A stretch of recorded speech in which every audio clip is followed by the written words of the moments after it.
Jambo kaka, jambo za huko. Sisi wazima kweli. Mimi nilikuta mzigo kweli, watoto walipokea mzigo, nilishikia. Na hiyo ningali natoka kazini kwetu saa 10 asubuhi. Nashukuru kabisa. Nilipokea mzigo, nasubiria ukipokea simu sasa. Baadaye kama utanipigia, utanijulisha sasa jinsi nimetanza dozi. Kwa hiyo nashukuru sana tena sana. Mungu azidi kubariki, yaani akuongezee masiku. Nashukuru kabisa. Mungu azidi kukulinda kabisa kwa kazi uliko nafanya. Najua wakina mama, Mungu azidi kulinda na kubariki popote kwenye uko na kanyaga. Mungu azidi kulinda kaka yangu. Asante sana.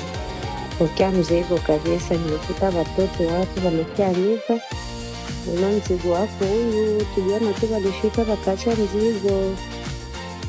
Haya, nashukuru. Asante sana kaka yangu. Nasubiria sasa nielekeze kwako.